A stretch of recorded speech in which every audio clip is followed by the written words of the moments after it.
Students, हम लोग देख रहे हैं एरोमेटिक हाइड्रोकार्बन। एरोमेटिक हाइड्रोकार्बन में हम लोग देख रहे हैं बेंजीन, और बेंजीन का आपने फर्स्ट पार्ट में ये देखा था बेंजीन के बारे में, उसके हिस्ट्री के बारे में और उसका प्रिपरेशन कैसे होगा, ये आपने देख लिया था। आज हम लोग अब देखेंगे केमिकल और फिजिकल प्रॉपर्टी। तो सबसे पहले लेते हैं हम लोग फिजिकल प्रॉपर्टी। लेकिन स्टूडेंट्स, अगर चैनल को सब्सक्राइब ना किए हों तो जल्दी से हम लोग सब्सक्राइब कर सकते हैं। तो हम लोग देखते हैं फिजिकल प्रॉपर्टीज ऑफ बेंजीन।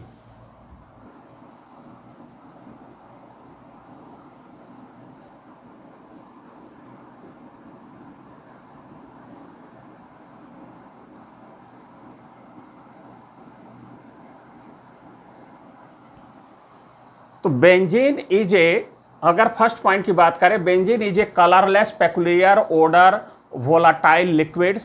कहने का मतलब हम लोगों का ये हो गया कि ये तो कलरलेस होगा, है ना, कोई कलर नहीं होगा, और विचित्र इसमें क्या होंगे, गंध होंगे, और इसको जब हम हीट करेंगे तो ये इवापोरेट कर सकता है। अब सेकेंड पॉइंट में देखें,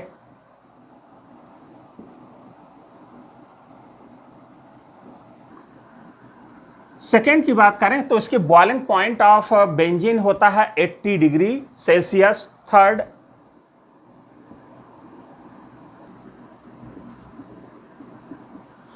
में अगर हम लोग देखें तो it is insoluble in water but soluble in organic solvent. यहाँ पर ऑर्गेनिक सॉल्वेंट में सोल्युबल होगा। कहने का मतलब ये है कि अगर वाटर की बात करें तो वो हाईली पोलर होगा। अपोलर में मतलब सोल्युबिलिटी के बारे में हम लोग जानते हैं कि लाइक डिजॉल्व लाइक कॉन्सेप्ट चलता है। तो यहाँ पर जो बेंजीन है वो नॉन पोलर स्पीसीज है, और जब नॉन पोलर है तो वो किस में सोल्युबल होगा, ऑर्गेनिक सॉल्वेंट में होगा, वाटर में नहीं, क्योंकि वाटर में जो डिजॉल्व होने वाले चीज़ होते हैं वो पोलर मॉलिक्यूल होते हैं। क्लियर। फोर्थ,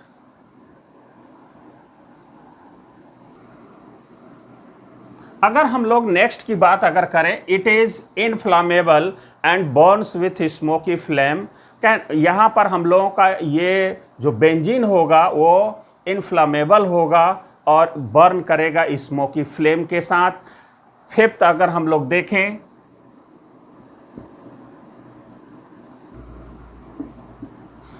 नेक्स्ट पॉइंट की अगर हम बात करें तो it is lighter than water.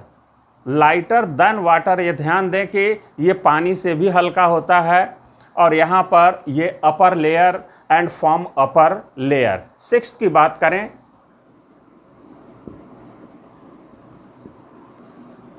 तो सिक्स्थ पॉइंट में हम लोग देखें कि it is a good solvent for fats, resin, sulphur and iodine. इन सबको अगर डिजॉल्व करना हो तो बेंजीन क्या करते हैं, यूज किया जाता है। तो यहाँ पर हम लोग देख लिए फिजिकल प्रॉपर्टीज। अब हम लोग देखते हैं केमिकल प्रॉपर्टीज ऑफ बेंजीन। तो आगे है केमिकल प्रॉपर्टीज।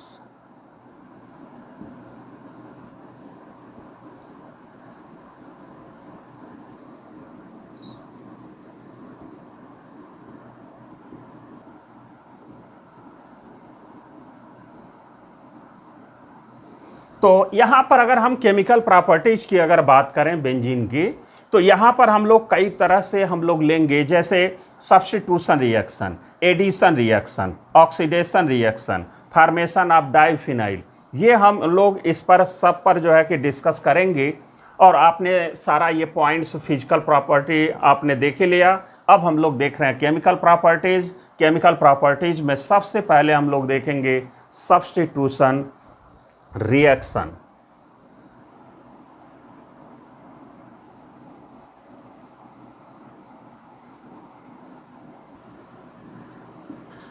स्टूडेंट्स, अगर हम लोग देखें जो बेंजीन है, बेंजीन को एक्चुअल में हम लोग बोलते हैं इलेक्ट्रॉन का सागर। Benzene behaves as a nucleophile. It is due to the presence of pi electron clouds above and below the plane of the benzene ring. The ring serves as a source of electron and is easily attacked. ध्यान दें कि easily attacked by electrophilic reagent and E+. Hence benzene gives electrophilic substitution reaction. इसका क्या meaning है या हम लोग ये क्या समझे, इस बात को हम लोग ध्यान दें। ये सारी बात हमने यहाँ पर बोर्ड पर लिखा।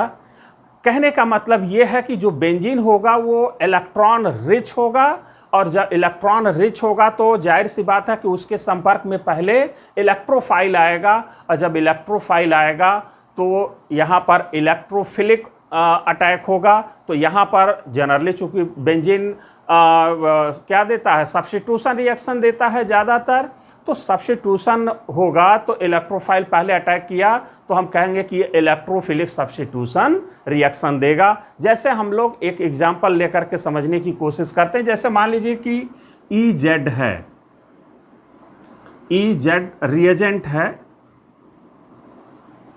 और यहां पर अगर हम कैटलिस्ट यूज कर दिए, कैटलिस्ट, तो आपका जो बनेगा E+ और Z-, यहां पर अगर हम लोग देखें तो इसको बोलते हैं इलेक्ट्रोफाइल, इलेक्ट्रोफाइल, और इसको हम लोग बोलेंगे न्यूक्लियोफाइल। अब देखिए यहां पर क्या है कि ये तो रिएजेंट हम कैटलिस्ट के प्रेजेंस में लेंगे तो जनरेट होगा इलेक्ट्रोफाइल और न्यूक्लियोफाइल। यही इलेक्ट्रोफाइल क्या करेगा, बेंजीन पर अटैक करेगा। जैसे कुछ एग्जाम्पल हम लोग लेकर के समझें कि उसका नाम क्या होगा। एग्जाम्पल ऑफ E+,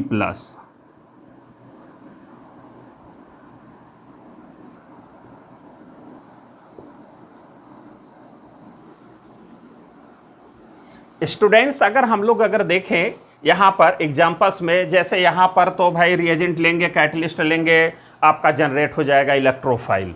यहाँ पर एग्जाम्पल जो E+ का होगा, जैसे यहाँ पर है Cl+ हो सकता है, Br+, I+, NO2+, है ना, यहाँ पर न्यूट्रल के रूप में SO3 है ना, तो ये सब हो सकते हैं। लेकिन उनका नाम जैसे Cl+ है तो क्लोरिनेशन, ब्रोमिनेशन, ये रहे iodination, NO2+ nitration, R+ alkylation, है ना, तो ये उनके नाम होंगे। ये तो रहा कि इलेक्ट्रोफाइल, लेकिन इसको हम कैसे अटैक कराएंगे, जरा हम एक एग्जाम्पल लेकर के बेंजीन पर हम लोग अटैक कराते हैं एक इलेक्ट्रोफाइल को, और देखते हैं कि उसका मैकेनिज्म किस तरह का होता है।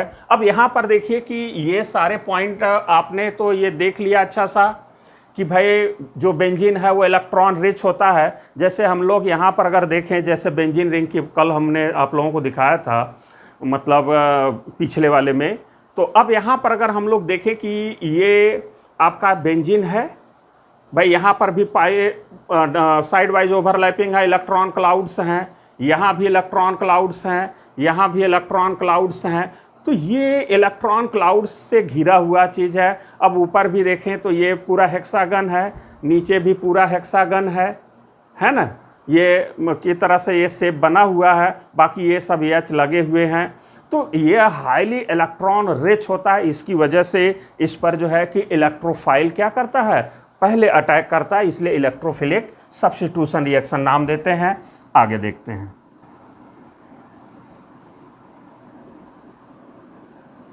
स्टूडेंट्स हम लोग अगर देखें यहाँ पर एक एग्जाम्पल लेकर के, जैसे यहाँ पर हमने बेंजीन ले लिया और इलेक्ट्रोफाइल ले लिया, और इलेक्ट्रोफाइल जब इससे बेंजीन रिंग से रिएक्ट किया तो प्रोडक्ट बन गया। लेकिन यहाँ पर खास बात ये है कि ये जो E+ है उसको तो हम इलेक्ट्रोफाइल कह रहे हैं, तो ये इलेक्ट्रोफाइल जुड़ा तो देखिए एक H+ मीन्स इलेक्ट्रोफाइल बाहर हुआ, तो one electrophile is replaced by another electrophile is called electrophilic substitution reaction. एक इलेक्ट्रोफाइल जब दूसरे इलेक्ट्रोफाइल को रिप्लेस कर जाए तो उसको इलेक्ट्रोफिलिक सब्स्टिट्यूशन रिएक्शन कहेंगे। अब देखिए कैसे, अब यहाँ पर ये E+ जुड़ा तो H+ बाहर हो गया, यानी कि E+ रिप्लेस कर दिया H+ को, इसलिए इलेक्ट्रोफिलिक सब्स्टिट्यूशन रिएक्शन है। अब जरा इसका मैकेनिज्म हम लोग देखें कि कैसे रिप्लेस किया। तो अब यहां पर अगर हम लोग ले लेते हैं इलेक्ट्रोफाइल, या इलेक्ट्रोफाइल जैसे ही इसके संपर्क में आएगा, यहां इलेक्ट्रोमेरिक इफेक्ट के द्वारा इस बॉन्ड को तोड़ देगा। किसके द्वारा, इलेक्ट्रोमेरिक इफेक्ट के द्वारा ये बॉन्ड को क्या करेगा, इस बॉन्ड को तोड़ देगा, और बॉन्ड ऐसे टूटेगा, और ये बॉन्ड टूटा और ये अपना इलेक्ट्रॉन इसको दे दिया। और जब ये इसको देगा तो क्या बनाएगा भाई, अब यहाँ से ये बॉन्ड बन जाएगा, अब ये कन्वर्ट हो गया कुछ इस तरह से इसमें।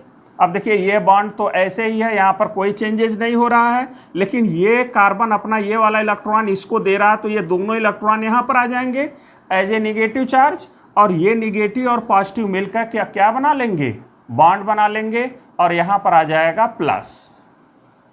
लेकिन यहाँ पर तो हाइड्रोजन है, सभी पर कार्बन पर एक एक हाइड्रोजन है, तो यहाँ के हाइड्रोजन को हम ऐसे लिख सकते हैं। तो अब हम देखिए अगर हम इस चीज को अगर हम लोग देखें तो इसका नाम होता है इंटरमीडिएट कार्बोनियम आयन। तो यहां पर हो गया ये इंटरमीडिएट कार्बोनियम आयन, ये बन गया इंटरमीडिएट कार्बोनियम आयन में। अब यहां पर ये रिएक्शन कैसा होगा, स्लो या फास्ट, तो हमने आप लोगों को ये बताया था कि एग्जाम्पल कई बार हम ले चुके हैं कि जैसे आप धूप में खड़े हैं और ये गर्मी का मौसम है, तो आप आपको अगर बोला जाए कि भाई धूप से आप चले जाइए, एसी रूम में बैठ जाइए, तो आपकी स्पीड क्या होगी, बहुत तेज़ी से दौड़ते हुए आएंगे, क्योंकि आपको पता है कि एसी में जाएंगे तो कुछ राहत महसूस होगा, यानी कि कुछ स्टेबल हम महसूस करेंगे, है ना। लेकिन आप एसी रूम में बैठे हो और हम कह दें कि भाई आप धूप में चले जाइए, खड़े हो जाइए, तो आपका स्पीड कैसा होगा, धीमा होगा, क्योंकि आप तो जानते हैं कि बाहर जाएंगे तो हमको वहाँ अच्छा नहीं लगेगा, अनस्टेबिलिटी को फील नहीं करेंगे, है ना। वहाँ पर जो है कि अच्छा न लगने की वजह से आपका स्पीड क्या हो गया, यानी वहाँ की जाने से स्टेबिलिटी कम दिखाई दे रहा है, इसलिए वहाँ जाने के लिए आप धीरे धीरे जाएंगे, आने के वो धूप की तरफ जो है कि मूवमेंट क्या होगा, स्लो हो जाएगा। ये बात समझ में आ गया। तो कहने का मतलब ये है कि अगर स्टेबल से लेस स्टेबल की तरफ जाएंगे तो स्पीड कम, रिएक्शन का स्टेप कैसा होगा, स्लो, लेकिन अगर स्टेबल से लेस स्टेबल से मोर स्टेबल अगर हम जाएंगे तो वो स्पीड बढ़ जाएगा, बहुत तेज़ी से जाएंगे, यानी रिएक्शन फास्ट होगा, इस बात को ध्यान देंगे। अब यहाँ पर अगर हम लोग देखें तो यहाँ पर है आपका क्या E प्लस है, यानी ये न्यूट्रल है, ये चार्ज्ड है, हालांकि ये चार्ज में कन्वर्ट हो रहा है, लेकिन ये तो कैसा है, न्यूट्रल है ना। अब तो ये चार्ज्ड में जा रहा है, तो हम कह सकते हैं कि ये कैसा होगा, स्लो होगा। अब देखिए यहाँ पर जब ये कार्बोनियम आयन बन गया तो अब दूसरे स्टेप में क्या होगा, ये तो रहा फर्स्ट स्टेप, अब ये हम लोगों का सेकेंड स्टेप होगा। ये आपका पहले से बना हुआ है कार्बोनियम आयन, यहाँ पर आपका प्लस है। अब यहाँ पर जो ये है हाइड्रोजन ये जुड़ा है, इसको हम लोग ऐसे लिख लेते हैं। अब इस पर जो है क्या होगा कि जो न्यूक्लियोफाइल है, जैसे हम लोग यहाँ पर इसके पहले हमने दिखाया था क्या, E और Z जब कैटलिस्ट के प्रेजेंस में टूटेंगे तो E प्लस और Z माइनस में होगा। तो अब जो उसमें Z माइनस होगा, अब हम कह सकते हैं कि वो Z माइनस अपना इलेक्ट्रॉन इस एसिडिक हाइड्रोजन को देगा। क्यों एसिडिक है भाई, क्योंकि यहाँ प्लस चार्ज है, ये कार्बन इस कार्बन के इलेक्ट्रॉन को अपनी तरफ खींचेगा, तो ये कार्बन हाइड्रोजन के इलेक्ट्रॉन को खींचेगा, इसलिए यहाँ पर ये हाइड्रोजन कैसा होगा, एसिडिक। कहने का मतलब ये इजीली टूट जाएगा। तो ये हाइड्रोजन क्या करता है कि जैसे ही Z माइनस इसके संपर्क में आता है, वैसे ही अपना इलेक्ट्रॉन, ये जो इलेक्ट्रॉन है इस कार्बन को ये डोनेट कर देता है। और जब डोनेट कर देगा तो बताइए क्या बनेगा, हालांकि कलर हम रेड से बना देते हैं ताकि आप लोगों को अच्छे से दिखे। अब यहाँ पर जब ये इसको इलेक्ट्रॉन दे देगा तो देखिए क्या बना ये, अब ये कंप्लीट बॉन्ड बन जाएगा। देखिए यहाँ पर कोई चेंज नहीं, कोई चेंज नहीं। अब यहाँ पर कंप्लीट बॉन्ड बन जाएगा और यहाँ पर हो गया E और यहाँ से H बाहर हो गया, और वो Z से अगर हम लोग अगर मिला दिए Z तो हम कह सकते हैं कि H प्लस और Z माइनस होगा। अगर इसको नहीं निकालते तो हम कहते हैं भाई ये अपना इलेक्ट्रॉन दे करके बाहर निकला, H प्लस बाहर हो गया। तो इस तरह से क्या होगा, बेंजीन रिंग पर कोई भी इलेक्ट्रोफाइल अटैक करेगा और वो उसका मैकेनिज्म होगा। अब हम ढेर सारे हम लोग रिएक्शन लेते हैं बेंजीन से रिलेटेड।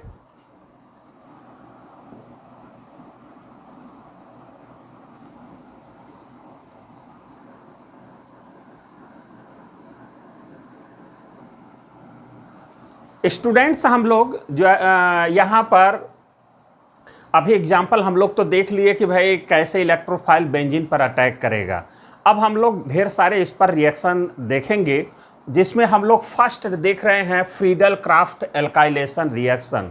लेकिन इसी एग्जाम्पल के साथ हम लोग ये सीखने की या समझने की कोशिश करेंगे कि हम किसी भी प्रोडक्ट को या हम किसको किससे रिएक्ट कराएंगे, क्या हम सोचेंगे या सोचने का क्या तरीका होगा, वो सारी चीज़ हम लोग इसी में मैकेनिज्म के साथ समझने की कोशिश करते हैं। ठीक है, और यही कॉन्सेप्ट जब आप लोगों को समझ में आ जाएगा फिर कोई दिक्कत नहीं होगा रिंग से रिलेटेड।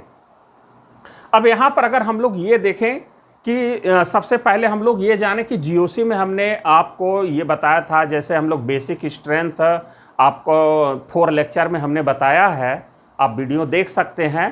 तो वहाँ पर हमने बेसिसिटी में ये बताया था कि सबसे ज़्यादा बेसिक कौन होता है।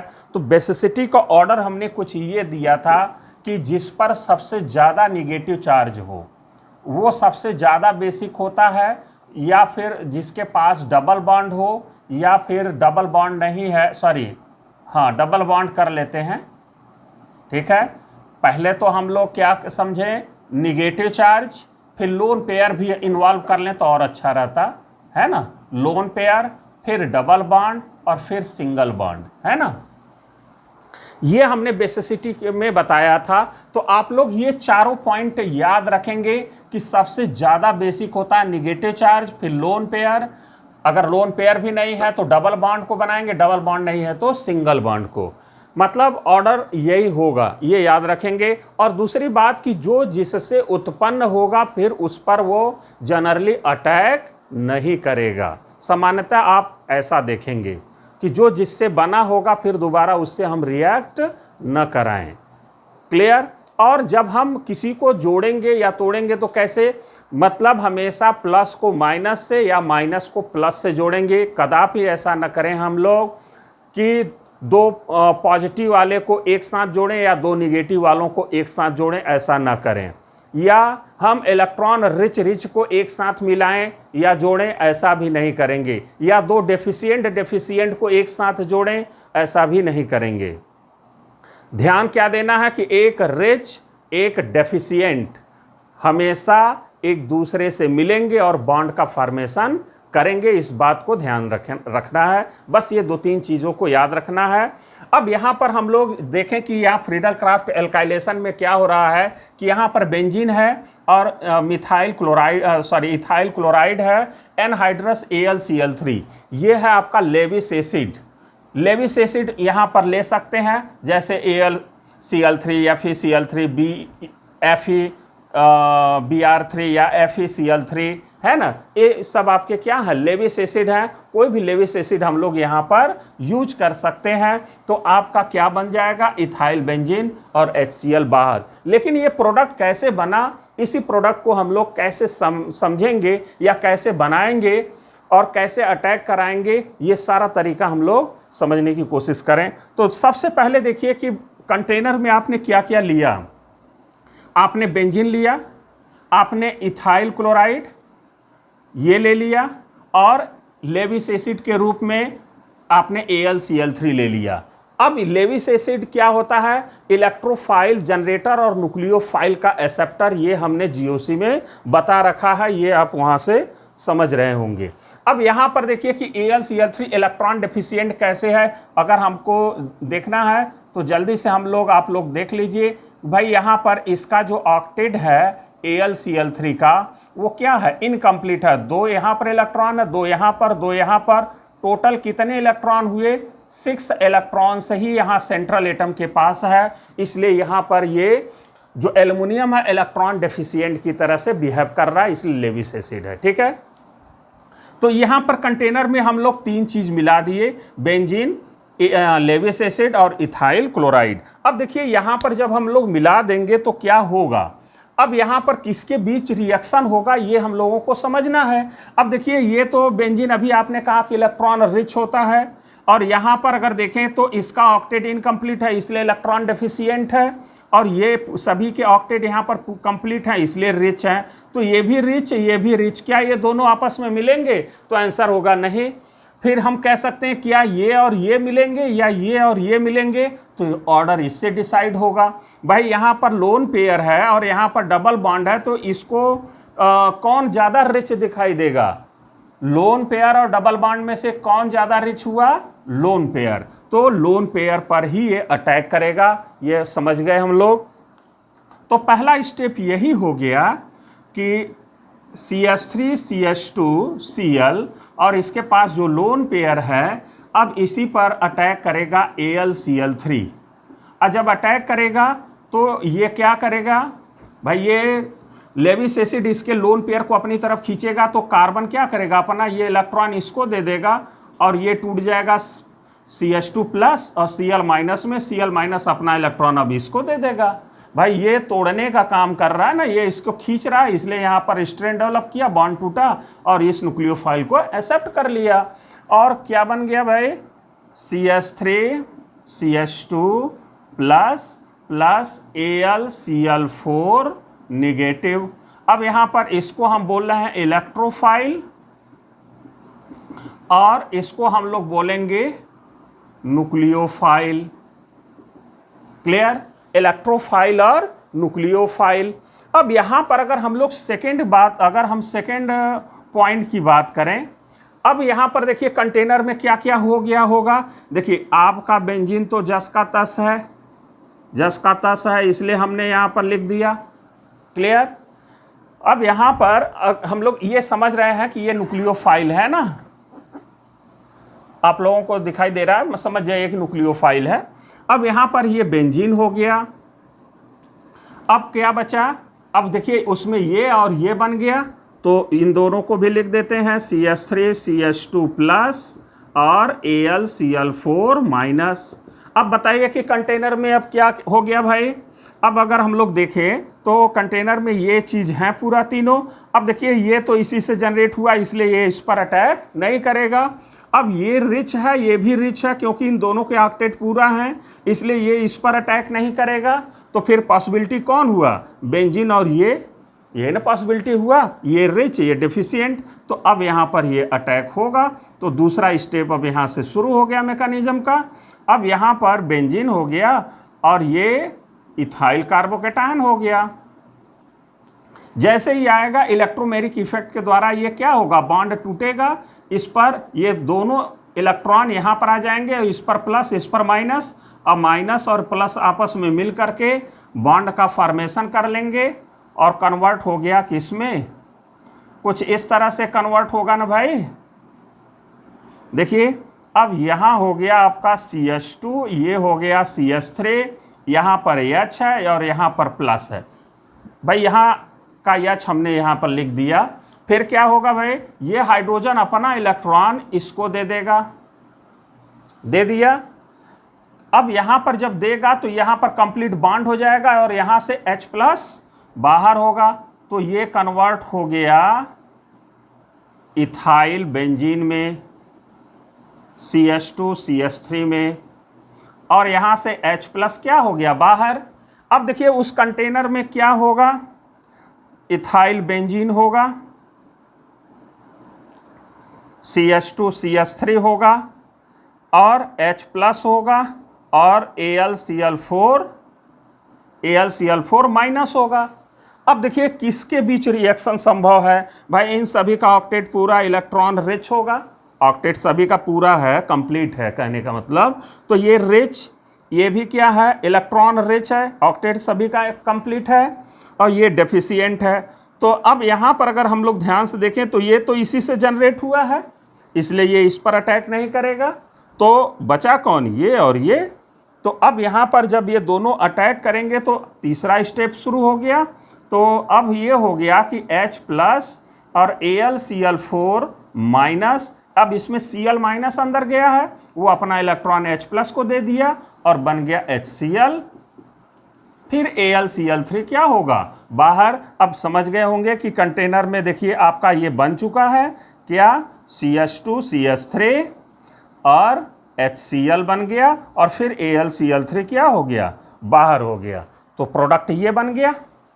लेकिन अब यहाँ पर अगर हम लोग देखें भाई, ये तो मैकेनिज्म हुआ कि कैसे बना, ठीक है। अब आपको एक कन्फ्यूजन ये होगा कि भाई यहाँ पर जो AlCl3 था, जब उसको इलेक्ट्रॉन वापस मतलब दे ही देना था तो फिर लिया क्यों? क्लियर? तो उसको हम एक कहानी के रूप में आपको बताते हैं, जल्दी से जरा उसको हम लोग समझने की कोशिश करें। जैसे हम लोग ये मान लेते हैं कि यहाँ पर ये एल्युमिनियम का फ्लैट है, एल्युमिनियम का है भाई, AlCl3 है ना, तो उसमें एल्युमिनियम क्या है? सेंट्रल एटम है, हेड है वो। तो एल्युमिनियम के पास जो है कि 4 फ्लैट हैं और इसके 4 फ्लैट में 3 तो पहले से ही किराएदार हैं, तो ये बन गए क्या? AlCl3, ये आपस में रह रहे थे। लेकिन ये 3 किराएदार तो थे, लेकिन एक फ्लैट यहाँ पर खाली था, तो एल्युमिनियम को ये बात खटक रहा था कि भाई कोई यहाँ पर और आ जाए किराएदार तो ये भी भर जाए, है ना, तो ज़्यादा कमाई होगा, ज़्यादा स्टेबल होंगे, ऐसा एल्युमिनियम ने सोचा और उसको एक दिन मौका मिल ही गया। यहाँ पर ये मौका मिला, ले भी लिया और AlCl4 बना लिया। तो अब यहाँ पर AlCl4 बन गया जब, तो अब देखिए पहले से अब क्या हो गया। अब जरा अगर हम लोग देखें तो दिक्कत क्या था भाई, यहाँ पर क्लोरीन के पास 6 इलेक्ट्रॉन है, यहाँ भी क्लोरीन के पास 6 है, यहाँ भी क्लोरीन के पास क्या है? सब 6 इलेक्ट्रॉन है, सभी के पास लोन पेयर है। कहने का मतलब ये है कि इन सभी के पास लोन पेयर है। अब पहले तो 3 थे, है ना, अब अगर इलेक्ट्रॉनों को हम उनके बाल बच्चे अगर मान लें, ये मान लीजिए कि पहले के जो 3 किराएदार थे उनके ये बाल बच्चे हैं, ठीक है, ये बाल बच्चे हैं, तो क्या उनके बाल बच्चों में कभी झगड़ा होगा कि नहीं होगा? फ्लैट में हो रहा था भाई, लेकिन कम हो रहा था, कम 3 ही लोग थे, इसलिए जो है कि होने की पॉसिबिलिटी थोड़ी कम थी, लेकिन हो रहा था। लेकिन अब जब चौथा आ जाएगा वो भी बाल बच्चों के साथ, तो अब ये डिस्टेंस जब कम होगा तो इनके बाल बच्चों में अब क्या होगा? और जो है कि झगड़ा बढ़ जाएगा। कहने का मतलब अगर ये इलेक्ट्रॉन है और यहाँ पर भी इलेक्ट्रॉन वाला ही स्पीसीज यहाँ आ गया किराए के रूप में, चौथा, ये है चौथा वाला क्लोरीन, तो अब यहाँ पर इसके इलेक्ट्रॉनों में और इसके इलेक्ट्रॉनों में क्या होगा? रिपल्सन होगा। रिपल्सन से एनर्जी बढ़ेगी, एनर्जी से क्या होगा? स्टेबिलिटी कम हो जाएगा। मतलब यहाँ पर इनके भी बाल बच्चों में और इसके भी बाल बच्चों में क्या हो गया? झगड़ा और पहले से बढ़ गया। तो अब इस क्लोरीन के मन में क्या विचार आएगा कि अब हम ऐसा फ्लैट में अब जाना चाहेंगे जहाँ पर और दूसरे किराएदार के बाल बच्चे ना हो। तो इस Cl को एक दिन ऐसा मौका मिल गया, यहाँ पर H+ दिखाई दे दिया, और यहाँ पर H+ जब दिखाई दिया तो यहाँ पर देखा कि भाई यहाँ पर तो एक फ्लैट खाली है, लेकिन यहाँ बाल बच्चे तो नहीं है। तो यहाँ से Cl- बाहर निकला, यहाँ से Cl- क्या हुआ? बाहर निकला और ये H+ वाले फ्लैट में आकर के शिफ्ट हो गया, और फिर ये कन्वर्ट किस में हो गया? AlCl3। अब ये क्लोरीन इस फ्लैट में आराम से रहने लगा, कोई उसको दिक्कत नहीं था। लेकिन फिर एल्युमिनियम के मन में ये विचार खटकने लगा कि हमारा ये फिर किराएदार क्या हो गया? खाली हो गया, फिर खोजेगा, फिर आने वाला के मन में टेंशन डेवलप होगा, फिर बाहर जाएगा, वो ऐसे सिलसिला क्या रहेगा? जारी रहेगा। ये बात आप समझ गए होंगे कि ऐसा क्यों हुआ। अब कोई कंफ्यूजन नहीं होगा आपके मन में। अब आगे हम लोग आगे देखते हैं रिएक्शन।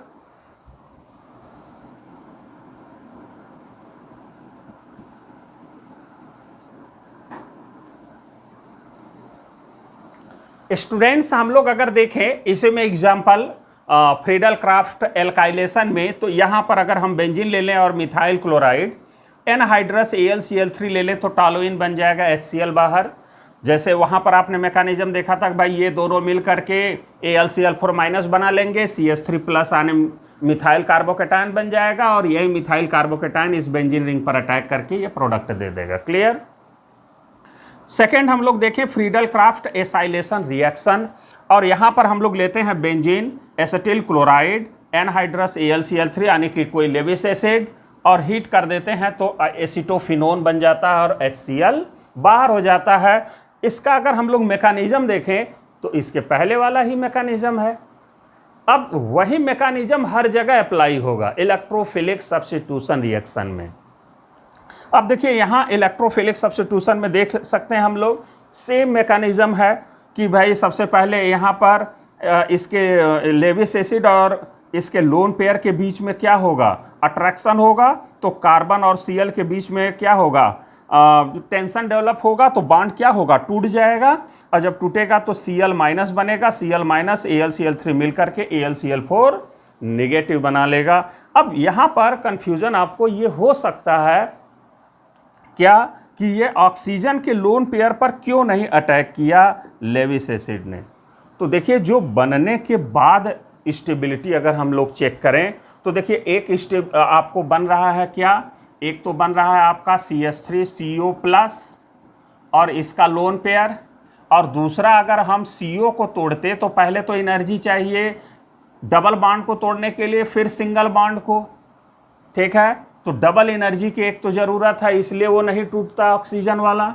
अगर मान लीजिए आपने तोड़ भी दिया और यहाँ पर आपने C और Cl करके आप बॉन्ड बनाते तो देखिए यहाँ पर क्या होता कि भाई ये डबल बॉन्ड टूटता तो यहाँ डबल प्लस भी तो आता, और ऊपर से यहाँ पर अगर मान लीजिए जो भी चार्ज यहाँ पर डेवलप हुआ, अब इसके लोन पे, अब यहाँ पर अगर ध्यान दें कि अब यहाँ पर इसके जो लोन पेयर होंगे, अब ये इसका जो इसके पास वैकेंट डी ऑर्बिटल होगा, वैकेंट डी ऑर्बिटल में इसके लोन पेयर डीलोकलाइज्ड होंगे, तो यहाँ इलेक्ट्रॉन की डेंसिटी कम, लेकिन यहाँ इलेक्ट्रॉन की डेंसिटी ज़्यादा, यहाँ 2p है, यहाँ 3p होगा, है ना, और 3d ऑर्बिटल में क्या होंगे, इसके इलेक्ट्रॉन क्लोरीन के डीलोकलाइज्ड होंगे, तो यहाँ पर ये जो बॉन्ड बनता कार्बोकेटायन को स्टेबलाइज करने के लिए वो वीक होता, इसलिए यहाँ पर कदापि ये नहीं हम लोग तोड़ेंगे, बल्कि ये कार्बोकेटायन क्या करेंगे, जनरेट करेंगे, इस बात को ध्यान देंगे।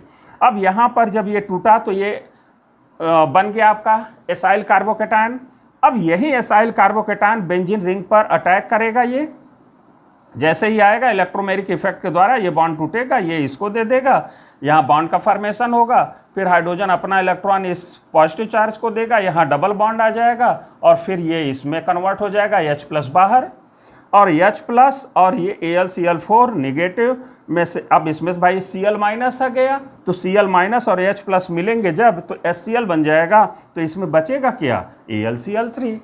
तो ये मैकेनिज्म होगा। तो पूरा एकदम जैसे फ्रीडल क्राफ्ट एल्काइलेशन का है वैसे ही एसाइलेशन का होगा, या आगे भी हम लोग देखेंगे तो मैकेनिज्म एक जैसा ही दिखेगा। जैसे इलेक्ट्रोफाइल यहाँ पर किस तरह से जुड़ रहा है, ऐसे ही जोड़ने का तरीका अगले में भी होगा। लेकिन इस वीडियो के लिए स्टूडेंट्स इतना है, फिर हम लोग अगले वीडियो में मिलेंगे, है ना। खूब अच्छे अच्छे एग्जाम्पल और मैकेनिज्म आप लोग देखेंगे। स्टूडेंट्स अगर चैनल को सब्सक्राइब ना किए हो तो हम लोग कर सकते हैं।